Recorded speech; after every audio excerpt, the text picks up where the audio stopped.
আসসালামু আলাইকুম ভিউয়ার্স, আপনারা সবাই কেমন আছেন? আশা করি আপনারা যে যেখান থেকে আমার ভিডিওটা দেখতেছেন সবাই ভালো আছেন। আজকে সকালবেলা আমি খুবই মজাদার একটা রেসিপি তৈরি করব। এই জন্য এখানে আমি 250 গ্রাম গরুর মাংস কেটে কুচি করে নিয়েছি, আর এখানে নিয়েছি 2 কাপ আলু কুচি। আজকে আমি কিমা পরোটা বানাবো, এই জন্য আমি আলু ও গরুর মাংস নিয়েছি। আর এখানে আমি চুলার মধ্যে একটা ফ্রাই প্যানে পেঁয়াজ কুচি, তারপরে মরিচ, লঙ্কা, কয়েকটা লঙ্কা দিয়ে ভাজি করে নেব। আগে একটু ভেজে নেব মশলা দিয়ে। আজকে আমি এখন দিয়ে দিচ্ছি পরিমাণ মতো সরিষার তেল। সয়াবিন তেল আমি ভাজা ছাড়া কোনো কিছু খাই না, তরকারিতে সবসময় আমি সরিষার তেল দিয়ে রান্না করি, স্বাস্থ্যের জন্য অনেক ভালো। এই ঈদ উপলক্ষে আমাদের বাংলাদেশে কত মানুষ অ্যাক্সিডেন্টে মারা গেছে। কিছুদিন আগে পাটুরিয়া দৌলতদিয়ার বাস দুর্ঘটনায় 26 জন না কতজন মানুষ মারা গেছে, তারপর নানান জায়গায় অ্যাক্সিডেন্টে আরও অনেক লোক মারা গেছে। সব আত্মার আল্লাহ যেন বেহেশত নসিব করে, শান্তি বর্ষিত কোনো ওদের আত্মার উপরে, এই দোয়াই করি। আপনারা যে যেখানে ইয়ে করবেন, যাতায়াত করবেন, অবশ্যই সাবধানতা অবলম্বন করে যাতায়াত করবেন, কারণ সব জায়গায় মানুষের নিঃশ্বাসে কোনো বিশ্বাস নেই, যখন খুশি তখনই চলে যেতে পারি, আমরা চলে যাব। এই জন্য তবু সাবধান হওয়া ভালো কিছুটা। আর এই যে ফেরিঘাটে বাস এভাবে একটা ড্রাইভারের ভুলের জন্য কত মানুষের প্রাণ চলে গেল, কত নিরীহ মানুষের প্রাণ চলে গেল। আর পানিতে পড়লে তো মানুষ বেশিক্ষণ বাঁচে না। তাই আপনারা যে যেখানে যাবেন অবশ্যই সাবধানতা অবলম্বন করে দেবেন। আর ছোটো বাচ্চাদের বেশি দূরের যাতায়াত না করাই বেশি ভালো। আমি দিয়ে দিচ্ছি 1/2 চামচ লবণ। এখন দিয়ে দেব আদা রসুনের পেস্ট। দিয়ে দিচ্ছি আদা রসুনের পেস্ট। এই ড্রাইভারদের অসাবধানতার কারণে কত মানুষের প্রাণ যায়, লঞ্চ দুর্ঘটনা, বাস দুর্ঘটনা, ট্রেন দুর্ঘটনা, কত মানুষের জীবন চলে যায়। এখন দিয়ে দিচ্ছি মাংসের কিমাটা, দিয়ে ভেজে দিচ্ছি।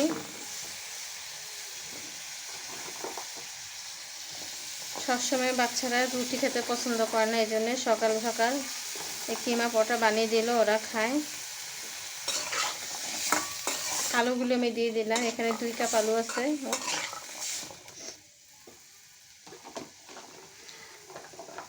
আর সরকারকে কি বলবো, সরকারের জন্য এইসব দিকগুলো একটু দেখে, যে মানুষের জীবনের যেন কোনো মূল্যই নেই, মানুষ মরে এমনি এমনি, কোনো সচেতনতা নেই। মানুষ মারা গেলে অনেক কথাই বলে, কিন্তু পরে আর কোনো খবরই থাকে না। সব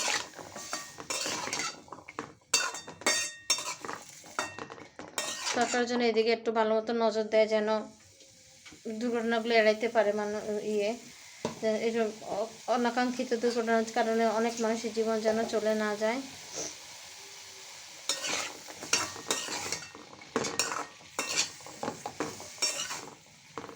খবরে যখন এসব সংবাদ দেখি তখন এমনি মনটা খারাপ হয়ে যায়। আর যাতায়াত করবো কি, যাতায়াত করতেও ভয় করে যে কখন কোন দুর্ঘটনার কবলে পড়ে যায়, তাই বা কে জানে। মানুষের জীবনে কোনো মূল্য নেই এখন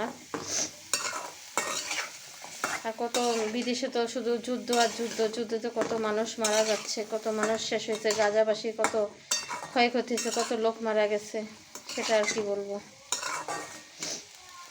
ফিরে আসছি 5 মিনিট পর। 5 মিনিট পর ফিরে আসলে এখন দিয়ে দিচ্ছি হলুদ গুঁড়া। আমি হলুদ গুঁড়া দিতেই ভুলে গেছি, এখন একটু নেড়ে দিচ্ছি। আপনারা কে কে কিমা পরোটা খেতে পছন্দ করেন অবশ্যই জানাবেন।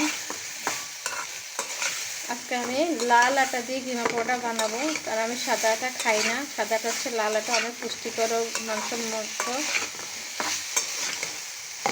মাংস আলুটা সিদ্ধ হওয়ার জন্য আমি এখন 1 কাপের মতো পানি দিয়ে দিব।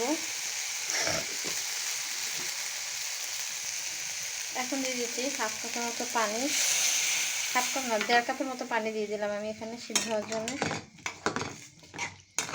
মাংস আর আলু। এখন একটা ঢাকনা দিয়ে দিব।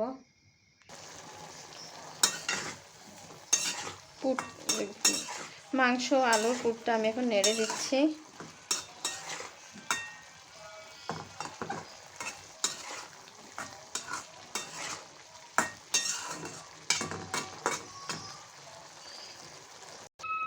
চুলাতে আমি পানি গরম বসিয়ে দিয়েছি আটা করার জন্য। আর এখানে দিচ্ছি 1/2 চামচ মতো লবণ।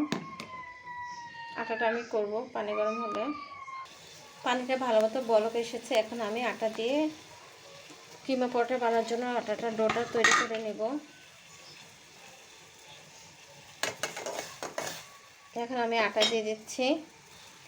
এখানে আমি লাল আটা দিয়ে আজকে পরোটা বানাবো, কারণ আমি সাদাটা খাই না।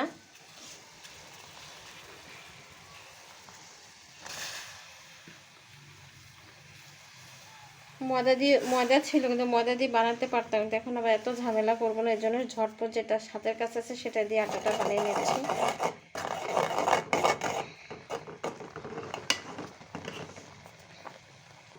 আটাটা আমার তৈরি হয়ে গেছে। এখন এটা থেকে আমি লেচি কেটে কেটে রুটি বানিয়ে নিব, পরোটা বানিয়ে নিব। পরোটা বানানোর জন্য আমি একটা লেচি কেটে একদম গোল শেপ করে নিয়েছি। এখন আমি এটা আটার মধ্যে ভালো মতো আটা দিয়ে নিব। আর এখন আমি এখানে রুটি মেকারের মধ্যে, কাঠের রুটি মেকারের মধ্যে পরোটা তৈরি করে নিব। হাত দিয়ে বানাবো না, এটা আমার কাঠের রুটি মেকার। এখন এভাবে দিয়ে চাপ দিয়ে বেলে নিব। এটা কাঠের রুটি মেকার। এই মেকারটা দিয়ে ভালোই পরোটা বানানো যায়, রুটি পরোটা ভালোই বানানো যায়। গোল গোল করে পরোটা আমি বেলে নিব।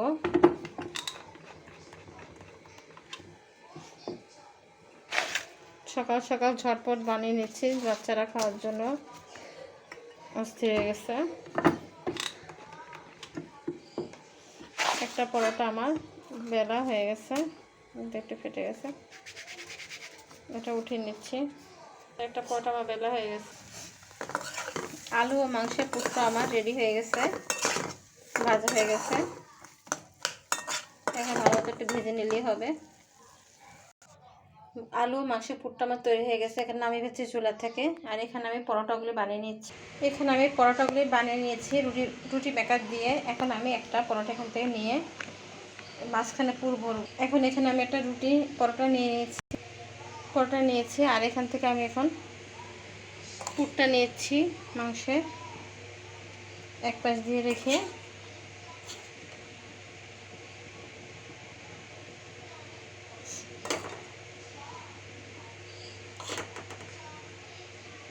এখন এটাকে আমি ভাজ করে দিব।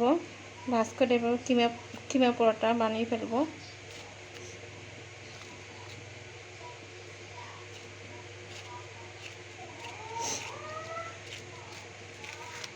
এভাবে আমি ভেজে নিব, মাঝখান দিয়ে মুড়ে দিচ্ছি।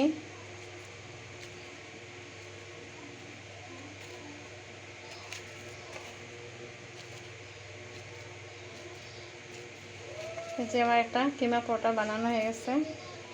এখানে আমি আরেকটা পরোটা নিচ্ছি। এখন এটা পিঠার মতো শেপ হয়ে গেছে, কিন্তু এটা আমি পরোটার মতোই করে বানালাম।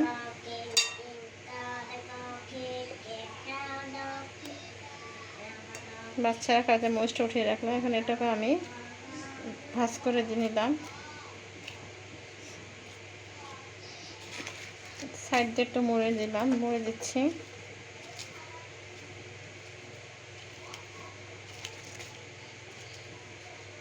প্রতিটা কিমা পরোটা আমি বানিয়ে নিব। সব কটা কিমা পরোটা আমার বানানো হয়ে গেছে। এখন আমি এগুলো তেলে ভেজে নিব। চুলাতে একটা ফ্রাই প্যান বসিয়ে দিয়েছি, তাতে দিয়েছি সয়াবিন তেল। এখন আমি একটা একটা করে পরোটা ভেজে নেব। এরকম লালাটা দিয়ে কিমা পুর ভরা পরোটা বাচ্চাদের স্বাস্থ্যের জন্য অনেক উপকারী। আপনারাও বাচ্চাদেরকে সাদা আটা না দিয়ে লাল আটার এরকম পরোটা বানিয়ে দিতে পারেন, ওরা মজা করে খাবে। হয়তো দেখতে অতটা ভালো দেখাবে না, কিন্তু স্বাস্থ্যের জন্য অনেক উপকারী। আরেকটা পরোটা আমি দিয়ে দিচ্ছি এর মধ্যে।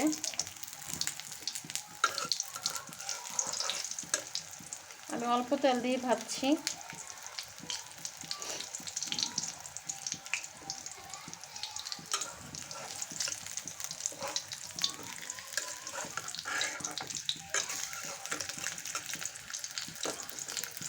দুইটা পরোটা আমার ভাজা হয়ে গেছে। এখন আমি এগুলি ফ্রাই প্যান থেকে তুলে নিচ্ছি।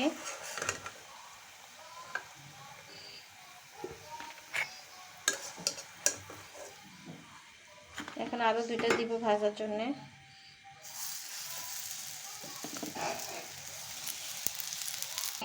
নাস্তাটা সকালে এই গরম গরম কিমা পরোটাটা আমার বানানো হয়ে গেছে। এটা অনেক স্বাস্থ্যসম্মত, হেলদি, বাচ্চাদের জন্য অনেক উপকারী। আপনারা সবাই বাসায় ট্রাই করবেন।